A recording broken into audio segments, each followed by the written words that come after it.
Hi everyone, welcome to the next video in this series of fruits from Small Victories from Johanna Basford's, by Johanna Basford, sorry. We are going to be doing these grapes today. We're just working through the page in order. I have got a guide picture to show you. Once we've come in closely enough, I think that's probably, oops, good. We're going to cover the lemons with our guide picture. And let's have a little look at our picture. Well, we can see that the grapes aren't all the same colour. I think this bunch is quite interesting because we've got shadow here. So these aren't all the same colour, but actually we don't have a bunch. We only probably better to try and do this bunch because we don't have anything shadowing ours very much here. So this bunch here, we can see they're sort of pinkish, pinky purple. And yeah, it's quite a blurred picture, but I think it will help anyway. So let's get started. Sorry, there we go. So I'm trying to work out where to start. I'd quite like to start with the lightest colour, and it's almost pink. I'm wondering about the crimson as our starting colour. I think I might do that. And I'm just going to go over all of the grapes with an even layer of crimson to start with, but very light. And then we'll think about where to go. I think it's a reasonably good match for colour, but you don't have to match it exactly. Sorry, I'm a bit hoarse. I don't know why. Didn't drink much yesterday. I think that's probably why. Probably ought to have a drink now, but never mind. Too busy colouring grapes now. We just had a power cut actually, so I'm hoping it won't go off. If it goes off in the middle of this, obviously I can then continue to record and you won't notice any difference, but it might disorientate me somewhat. I'm going to use the manganese violet next. It's another sort of pinky purple colour. I'll probably go back to using that crimson later. Now I want to start thinking about where the light is shining. Now I notice on these it's sort of all over the place. It's that side and that side, it's that side. But here it's sort of underneath, here it's over there and it's over there. And these are on this side, so it seems to vary a lot. It's probably depending on what's shading it from above. Whereas here, if we could imagine it's coming straight down and that we've not really got any shade apart from the actual grapes themselves, makes it a little bit easier. So I'm thinking we might want to sort of do the bottom part a little bit darker of each one, and maybe where they're sort of touching each other. Yeah, it was very lucky actually, the power cut. We were having lunch and I was like, oh, we didn't make a drink. So popped the kettle on and I just made a drink when it went out. So we had a nice warm drink to have while we were finishing our lunch in the dark. So our kitchen's quite dark. We always have to have the lights on anyway. But we opened up the blinds a little bit more and it was light enough, we were seeing by the window, for us to see to finish our lunch. And then just as I finished, I was just drinking my coffee.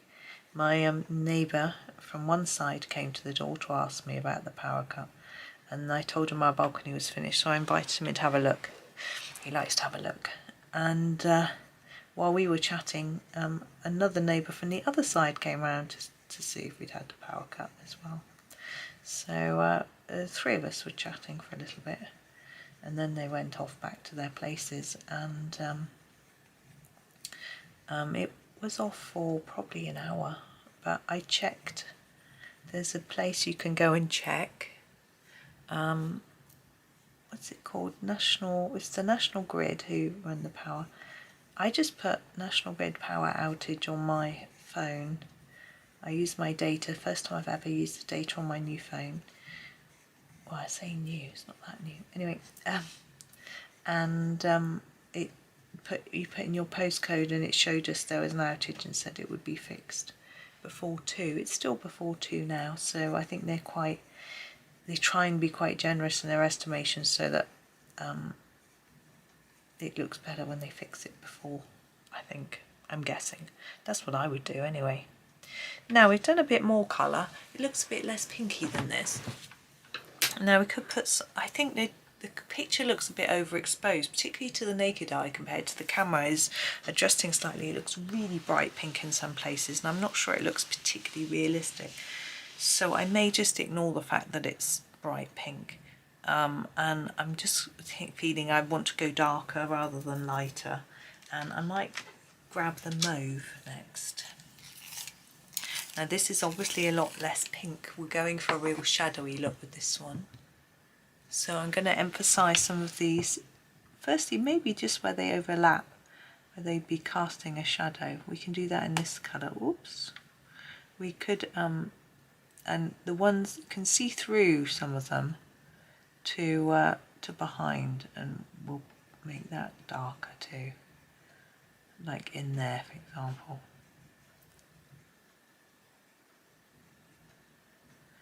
And then just keep filling it round with these shadows, then we'll have a look. Yeah, I was going to think about doing this in black, but we may not need the black. Might be dark enough, but I still need to put some more touches on each grape, so might not quite be enough. So that defines each grape a little bit better. You can really see the outline of each one. But I want to darken them up a bit. I think I'm not going to use this very dark mauve. I think I might go for the purple violet instead, and then we'll be able to see a slight contrast. Whoops. So I think I'm going to just darken each one a little bit. I'm thinking a little bit about shape of each one. I want to emphasize the sort of roundness of it, as well as putting a bit of colour on. So I'm sort of going around the sides a little bit with this, as well as in the base.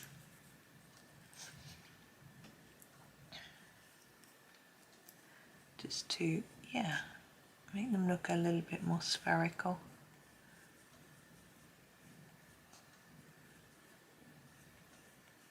There we go. I've just noticed this little triangle piece here needs some of the mauve.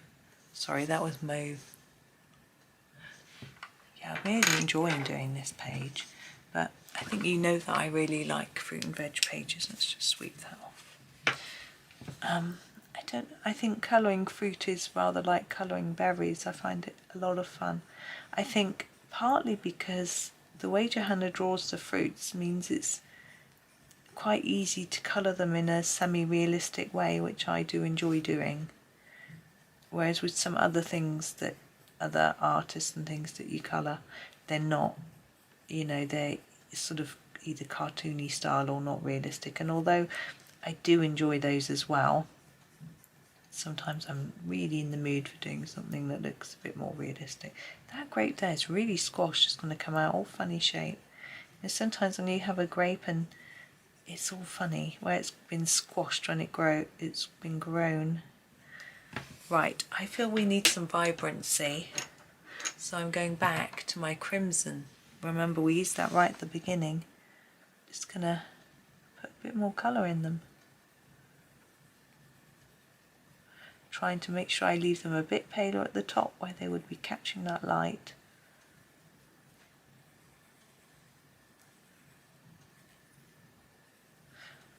I've been noticing everyone's getting their books now and putting their pictures up on Instagram and Facebook and stuff. It's really nice to see that the books are coming out pretty much on time. I know one of my friends had hers a day late, but I know one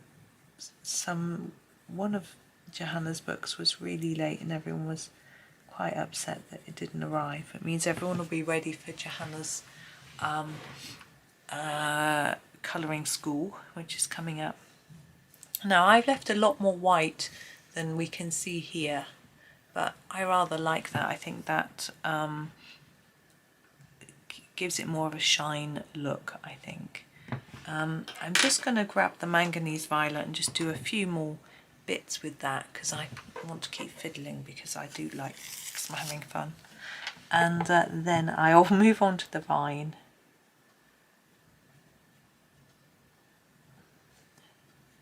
I should be explaining what I'm doing. I'm just darkening the bottom even more and the edges, and just taking this more saturated colour up a little bit higher up each of the grapes. And I'm really just fiddle faddling, as I would say, and probably not, maybe not adding much. Well, be more intense colour. I was actually colouring an apple in the dark when we had the power cut, because it's the middle of the day. It's not really dark, but where my desk is, where I colour, it's as far away from the window as it can be. So, but it was okay. It was quite interesting when the light came back on and I saw what I'd done. It was, you know, I could see fairly well, and it was from Rita Berman's autumn book. Keep thinking, I need to do a few more autumn pictures, because it will soon be into winter. But I do have my autumn playlist of things if people want to. Now, looking at the leaves, let's move this into shot so you can see. We can see a lot of yellowy coloured leaves in the background, and then very dark, well, darker green leaves with light veins in the foreground. And this is what we've got to deal with. Now, it's got the right sort of edge, but in here it looks like the edges might, oh, can't see, the edges might be slightly yellowed. I think that's going to look a bit odd if I do that. I think it might look as if I did it wrong. So I think I'm just going to try and go for something dark like this. And I'm having a look at my pencils, trying to think about what I've got that might be that dark. I think maybe the chrome oxide green might be the way to go. I shall make a start with that one anyway. We have this tiny leaf here as well. I'm just going to make it a little darker at the bottom than the tip. There's no need to do that, but it looks, with the grapes being lighter at the top, it just ties in with that, doesn't it? And we can do the same with our stem, which in the picture, some of it's a bit woody, look at that, but I think I'm going to do it green. I think it will look prettier, using a bit of artistic license here. Now with this bit, I want to make it a little bit darker around the edges if I can. And there we go. And now we've got a couple of little leaves again here. So I am going to colour them in the same way as this, in that I'm going to make the top part lighter. So they won't all be darker at the bottom and lighter at the tip. Like this one will be completely the reverse. So I'm going to layer up here and do less up there. And this one more on the side. I don't know how easily you can see. I'll try and get my fingers out of the way. It's a bit less as we go up.